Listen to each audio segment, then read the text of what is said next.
Perkenalkan, nama saya Ibu Nikma. Di sini Ibu akan menjelaskan materi tentang hakikat ilmu sains dan metode ilmiah. Sebelum kita masuk pada materi pembelajaran, di sini Ibu akan menjelaskan tujuan dari pembelajaran kita kali ini. Yang pertama, peserta didik mampu mengidentifikasi pengertian ilmu sains dan cabang-cabangnya. Lalu yang kedua, peserta didik mampu mengklasifikasikan alat-alat laboratorium IPA beserta fungsinya. Lalu yang ketiga, peserta didik mampu mengkonsepkan rancangan percobaan melalui kerja kelompok. Lalu yang keempat, peserta didik mampu melaksanakan kegiatan pengukuran baik berupa variabel, besaran, dan satuan. Lalu yang terakhir ada peserta didik mampu menguraikan hasil laporan percobaan melalui lembar kerja. Jadi setelah kalian melihat video ini sampai selesai, Ibu berharap tujuan pembelajaran ini bisa dicapai. Selanjutnya kita akan masuk pada materi yang pertama, yaitu apa itu sains dan cabang-cabangnya. Apakah kalian sudah tahu apakah ilmu sains itu? Sebelumnya, saat kalian SD, apakah kalian pernah belajar tentang tumbuhan, hewan, terus tentang listrik, energi? Kalau kalian sudah pernah, itu termasuk dalam ilmu sains. Jadi ilmu sains yaitu ilmu tentang alam dan dunia fisik. Kalau kita menyebutnya biasanya yaitu dengan ilmu pengetahuan alam. Lalu selanjutnya cabang-cabang dari ilmu sains itu ada 6. Yang pertama ada biologi, lalu ada fisika, kimia, geologi, astronomi, dan ekologi. Yang pertama kita akan masuk pada materi yaitu cabang ilmu biologi. Ilmu biologi yaitu ilmu tentang makhluk hidup. Jadi ilmu biologi ini menjelaskan tentang makhluk hidup. Lalu cabang ilmu biologi ada zoologi yaitu ilmu tentang binatang, lalu ada botani yaitu ilmu tentang tumbuhan, lalu ada entomologi yaitu ilmu tentang serangga, lalu ada mikrobiologi yaitu ilmu tentang makhluk hidup yang sangat kecil. Cabang dari ilmu biologi ini sangatlah banyak. Selain dari apa yang Ibu sebutkan ini ada macam banyaknya. Lalu selanjutnya ada ilmu fisika. Ilmu fisika adalah ilmu tentang gejala dan fenomena alam dan sifat benda-benda di sekitar kita, termasuk tentang perpindahan dan energi. Cabang dari ilmu fisika ini ada mekanika, adalah ilmu tentang gerak benda, lalu ada elektronika, yaitu ilmu tentang arus listrik dan magnet, lalu ada optika geometris, yaitu ilmu tentang alat-alat optik. Selanjutnya ada ilmu kimia. Ilmu kimia adalah ilmu tentang berbagai hal mengenai materi yaitu terbuat dari apa, lalu ada sifat dan perubahan dalam suatu reaksi kimia. Cabang dari ilmu kimia ini yaitu ada farmasi yaitu ilmu tentang obat-obatan. Lalu ada radiokimia yaitu ilmu tentang zat-zat radioaktif. Lalu ada kimia organik yaitu ilmu tentang bahan-bahan kimia yang ada makhluk hidup. Lalu ada kimia anorganik yaitu ilmu tentang bahan kimia dalam benda-benda. Lalu cabang sains yang selanjutnya ada geologi. Geologi adalah ilmu mengenai bumi dan perubahannya. Cabang dari ilmu geologi ini ada vulkanologi yaitu ilmu tentang gunung berapi. Lalu ada seismologi yaitu ilmu tentang gempa bumi. Lalu ada paleontologi yaitu ilmu tentang fosil. Selanjutnya ada cabang ilmu astronomi. Apakah sebelumnya kalian sudah pernah belajar tentang planet, matahari, lalu ada bintang, bulan? Kalau kalian sudah pernah belajar, itu juga termasuk dalam cabang ilmu sains, yaitu masuknya dalam ilmu astronomi. Jadi ilmu astronomi yaitu ilmu yang mempelajari tentang planet, bintang, dan alam semesta. Semua benda langit dipelajari dalam astronomi, termasuk matahari dan terjadinya gerhana, komet, dan asteroid. Lalu cabang ilmu sains yang terakhir ada ekologi. Ekologi adalah ilmu tentang interaksi atau hubungan timbal balik antara makhluk hidup dengan lingkungan di sekitarnya. Ilmu ini membahas tentang berbagai masalah lingkungan, misalnya polusi udara, tanah, dan air, serta efek perubahan iklim dan kepunahan hewan tertentu. Jadi ilmu ekologi ini ilmu tentang hubungan timbal balik antara makhluk hidup dengan lingkungan di sekitarnya. Lalu kita akan masuk pada materi yang kedua, yaitu tentang alat-alat laboratorium. Di sini ada beberapa contoh dari alat-alat laboratorium. Yang pertama ada gelas ukur. Gelas ukur ini berfungsi untuk mengukur volume cairan. Lalu yang kedua ada spatula. Spatula ini digunakan untuk mengambil atau memindahkan bahan kimia padat seperti serbuk ataupun kristal. Yang ketiga ada kaca arloji. Kaca arloji ini untuk menaruh bahan kimia sedikit atau menutup gelas kimia. Lalu selanjutnya ada tabung reaksi. Tabung reaksi ini digunakan untuk mencampur atau mereaksikan bahan kimia dalam jumlah kecil. Lalu selanjutnya ada gambar labu Erlenmeyer. Labu Erlenmeyer ini digunakan untuk mencampur dan menampung larutan saat percobaan. Lalu selanjutnya ada gelas kimia. Gelas kimia atau gelas beker biasa digunakan untuk menampung, mencampur, dan memanaskan cairan. Lalu selanjutnya ada mikroskop. Mikroskop ini digunakan untuk melihat benda yang sangat kecil seperti sel atau mikroorganisme. Lalu selanjutnya ada vernier caliper atau yang biasa kita sebut dengan jangka sorong. Jangka sorong ini digunakan untuk mengukur panjang atau diameter benda dengan ketelitian yang sangat teliti.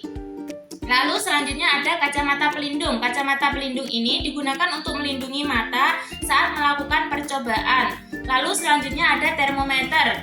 Termometer ini digunakan untuk mengukur suhu suatu zat ataupun larutan. Lalu selanjutnya ada batang statif. Batang statif ini berfungsi untuk menopang ataupun memegang alat laboratorium agar tetap berdiri. Selanjutnya saya akan menjelaskan dari subbab yang ketiga, yaitu metode ilmiah.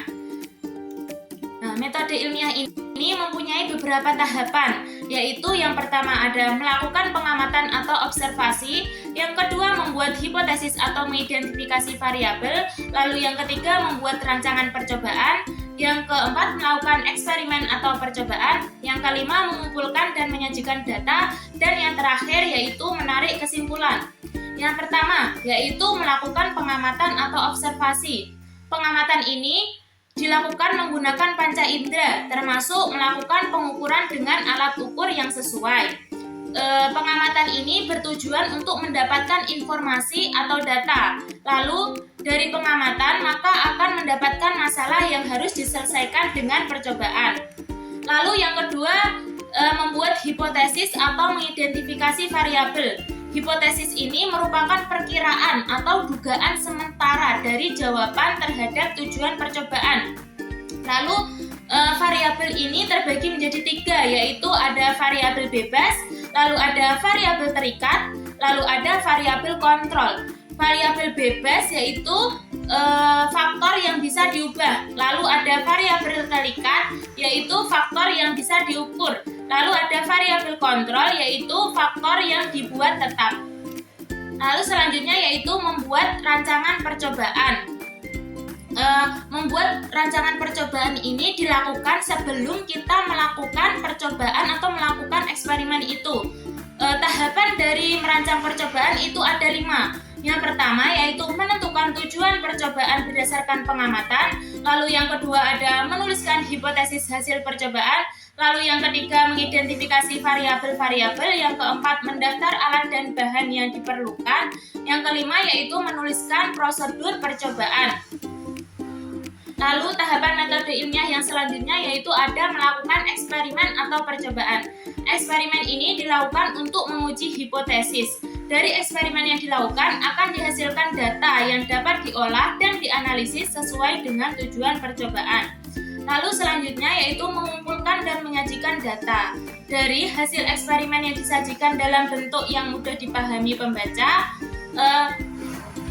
hasil eksperimen ini biasanya disajikan dalam bentuk grafik, yaitu tujuannya agar mudah dipahami, lalu agar membuat orang itu tertarik dalam membaca data tersebut. Lalu selanjutnya yaitu menarik kesimpulan. Kesimpulan dibuat berdasarkan data yang dihasilkan dari percobaan. Kesimpulan merupakan jawaban dari tujuan percobaan yang dirumuskan sebelumnya. Kesimpulan isinya menyatakan apakah hipotesis diterima atau ditolak. Selanjutnya kita masuk pada subbab yang keempat, yaitu tentang pengukuran. Pengukuran ini adalah proses membandingkan suatu besaran dengan satuan tertentu. Contohnya besaran massa. Besaran massa yaitu memiliki satuan kilogram. Lalu dalam pengamatan itu dibagi menjadi dua, yaitu ada pengamatan kualitatif, lalu yang kedua ada pengamatan kuantitatif. Kalau pengamatan kualitatif itu menggunakan kata-kata, contohnya air mendidih menghasilkan gelembung. Kalau pengamatan kuantitatif, pengamatan itu menggunakan angka atau pengukuran. Jadi bedanya dengan yang kualitatif tadi menggunakan kata-kata. Kalau kuantitatif ini menggunakan angka atau pengukuran. Contoh dari pengamatan kuantitatif yaitu air itu mendidih pada suhu 70 derajat Celcius. Lalu pada pengukuran ada yang disebut dengan besaran. Besaran yaitu sesuatu yang kita ukur dalam suatu kegiatan penelitian. Nah, besaran ini dibagi menjadi dua, yaitu besaran pokok dan besaran turunan. Besaran pokok adalah besaran yang diukur dalam suatu percobaan. Dalam besaran pokok ini ada yaitu panjang, lalu ada massa, waktu, suhu, jumlah zat, kuat arus, dan intensitas cahaya.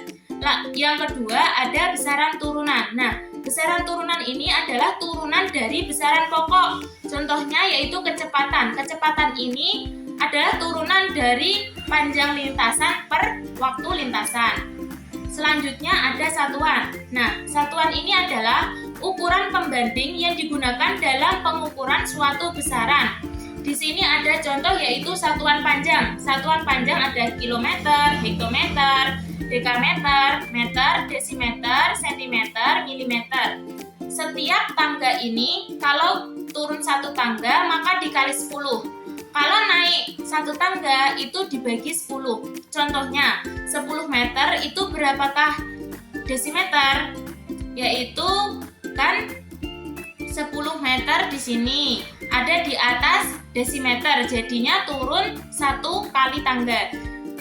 Setelah turun satu kali tangga maka dikali 10, jadi 10 dikali 10 maka hasilnya 100. Jadi 10 meter sama dengan 100 desimeter.